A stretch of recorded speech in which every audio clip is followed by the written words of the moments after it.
was your official position in Vietnam? I was a specialist, weapons specialist. Now, so I reach over my shoulder like this, right behind my neck, and I pull out a brand new machete. When she backed out, I come up behind her, and I took her head right there. I took a couple of hits, but the head came off. She body dropped to the ground, she just bled out. I split the body in half, opened up a pouch, and I had some C4, plastic explosives, lit a cigarette, just touched it, and it started lit up like a miniature sun. And I just laid the flesh up on top of that stick, right? And I bit into the flesh itself, you know, just staring at her eyes, and she urinated and defecated on herself.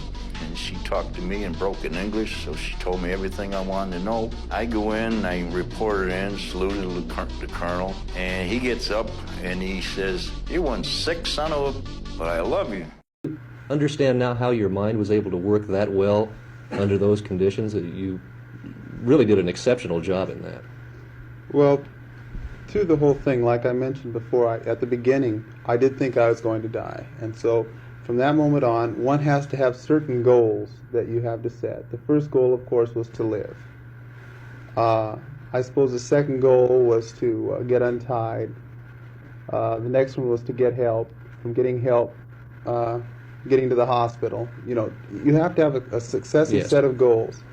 And if you can keep this going and you can keep your mind active, whether you die or not, you're at least psychologically attuned, whether you're in shock or not. If you can keep arguing with yourself, praying, doing anything to keep your mind off of yourself, or at least just not lapsing back and just saying, well, it's no use. You know that this man is still at large, and that there is a better than average possibility that this could be the same man who was involved in 4 murders over in Vallejo. Can you think of anything that you might want to tell that man at all?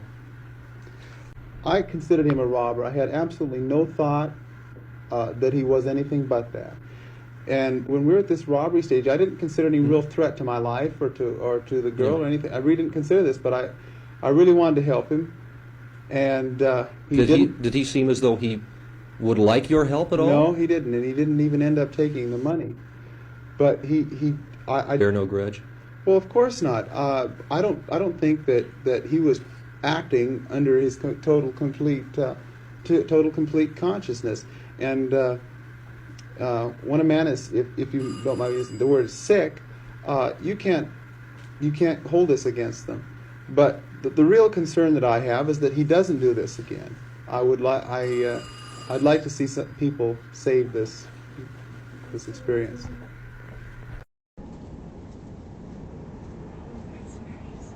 Yeah.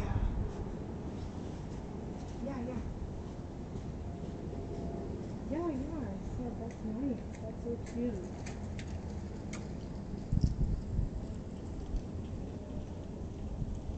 Start from scratch about what happened, starting from when you ran away, I guess. Is that the 31st? Do you remember, or 28th or something like that? I didn't really run away. My grandma kicked me out. Okay. Cause this is what happened. I was chilling with Johnny and my other friend Sabrina, and I came home because it was time for curfew. Because I didn't want to violate my probation, so I came home. And my grandpa was asleep, and my grandma got really mad at me, and she was saying oh, if you don't like it here, we're just gonna find somewhere else for you to stay. And she just said that out of the blue. She just got really mad for some reason.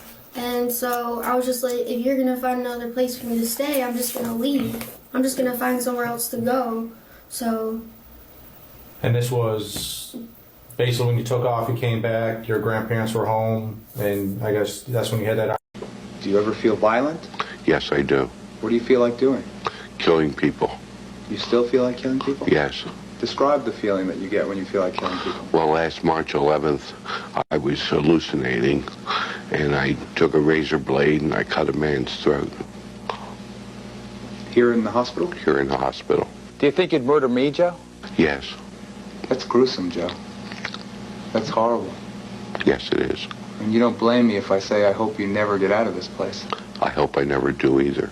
I'm not demanding, I'm asking nicely. As a kind civilian that also knows how to manipulate cops. This is 22-year-old Russell Jones. Just hours prior to the filming of this interrogation footage, he was arrested for helping a 15-year-old girl execute the brutal murder of her father. Let's set our clock, shall we? In approximately 3 seconds, you will witness an extreme shift in his demeanor.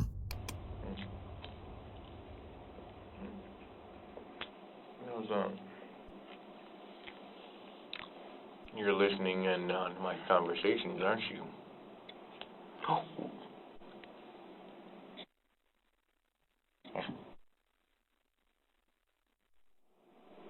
So, we can do this the nice way, or we can do it the hard way, and I can release my bipolar.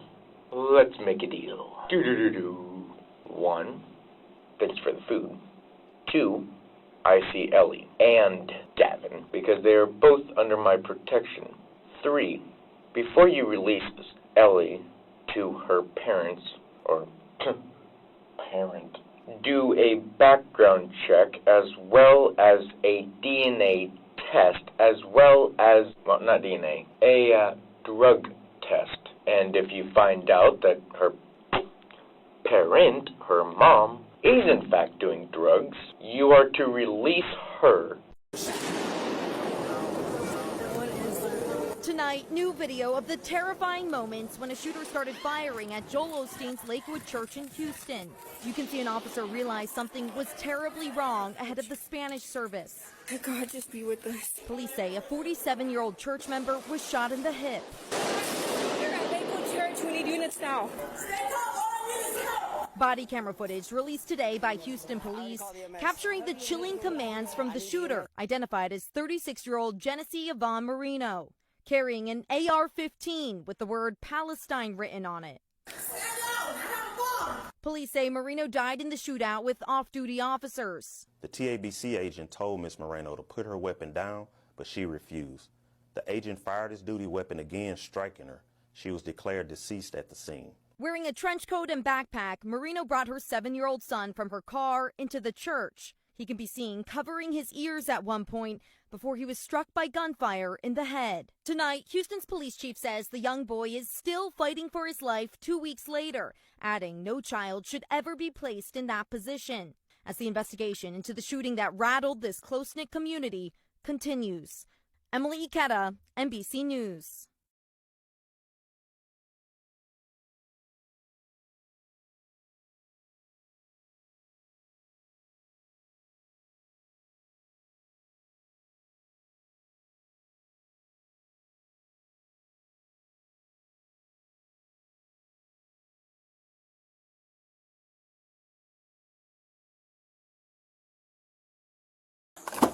All right, sir, step out of the vehicle for me. Okay. We're just gonna go to my car right here, okay? Follow me. Is this car good? On the outside of my car.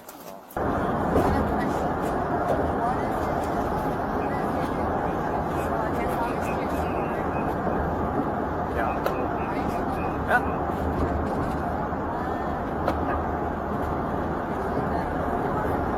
Well, you're not. Well, I can't hear you now.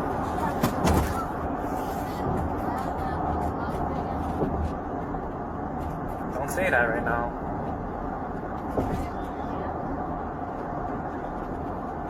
No, I said don't say that right now because everything's being recorded right now. What's going on?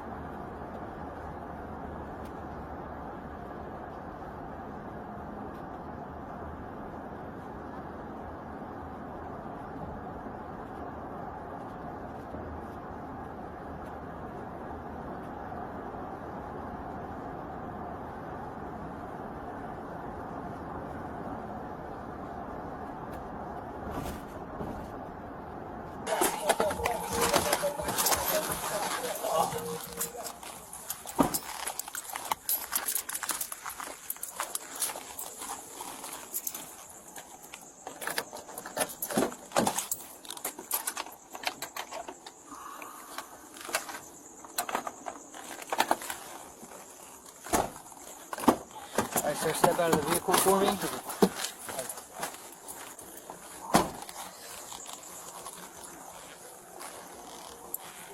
114 yellow. We're code 4.